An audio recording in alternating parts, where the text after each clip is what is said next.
And I wanted to tell you a little bit about the book because it's actually divided up in ways that I think could be useful in high school and even middle school curricula, I think.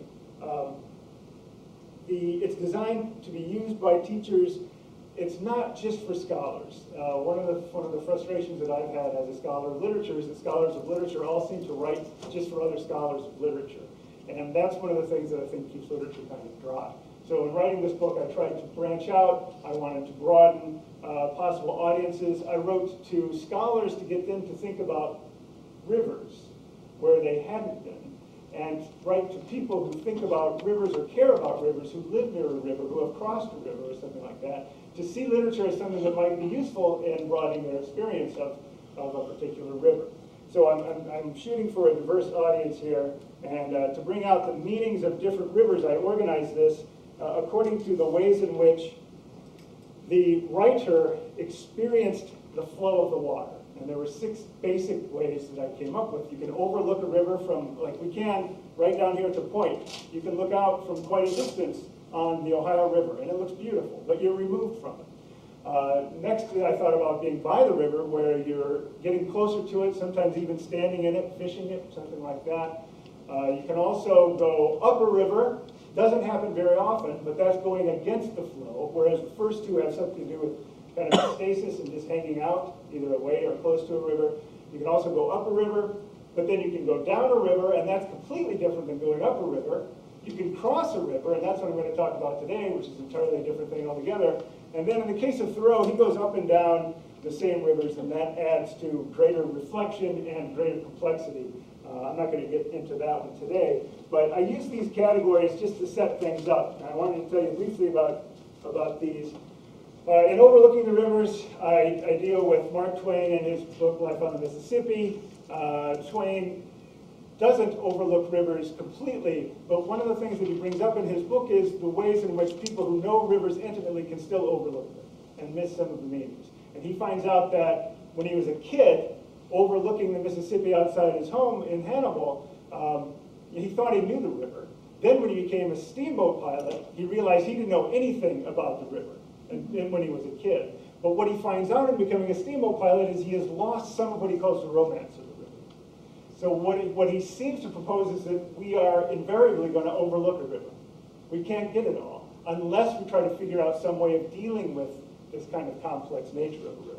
So I deal mostly with Twain in that chapter. In the By the River chapter, I work with some poetry and some fiction. I work with poems by the early American poet Anne Bradstreet, Ralph Waldo Emerson, and Langston Hughes' The Great The Negro Speaks of Rivers. I deal with a short autobiographical essay by a woman who teaches philosophy, Kathleen Dean Moore, and she has a book called River Walking. And then I deal with a series of short stories. One is by Ernest Hemingway, one is by Richard Wright about flooding on the lower Mississippi in the 30s, and one is, of course, Norman MacLean's The River Runs Through It, A River Runs Through It.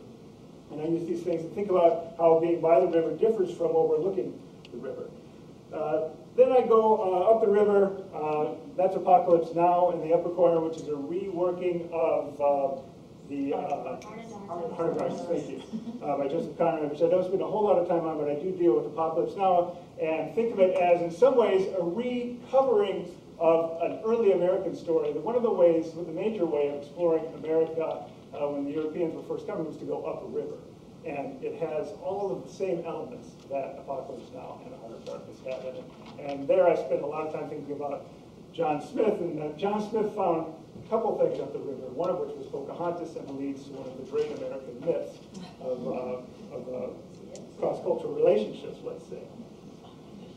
Okay, then I go down the river with John Wesley Powell. This is actually a reconstruction story, and I talk about what Patty was dealing with today. He goes down the Colorado River through Grand Canyon in the 1870s and has an amazing narrative about that trip.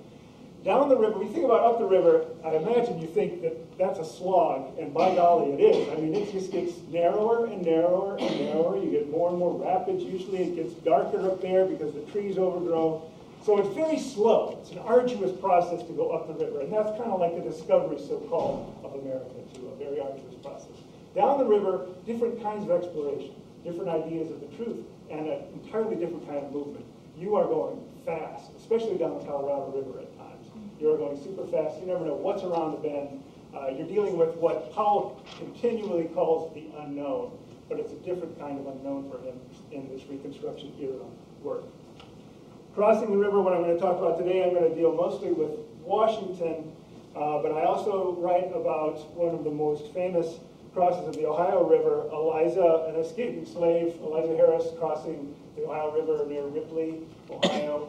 And the version that I deal with primarily is from Harry Beecher Stowe's Uncle Tom's Cabin. That captured the imagination of the nation. Became a play, and this was always this scene was always one of the highlights of the theatrical version of Uncle Tom's Cabin. So Eliza crosses the Ohio. I write about a poet from El Paso and the crossings of the Rio Grande, and I also write about Walt Whitman crossing Brooklyn Ferry at the end of that chapter. And then I go up and down the river with Thoreau, and again, that's one of the more complex ones, but it does lead to interesting kinds of reflection.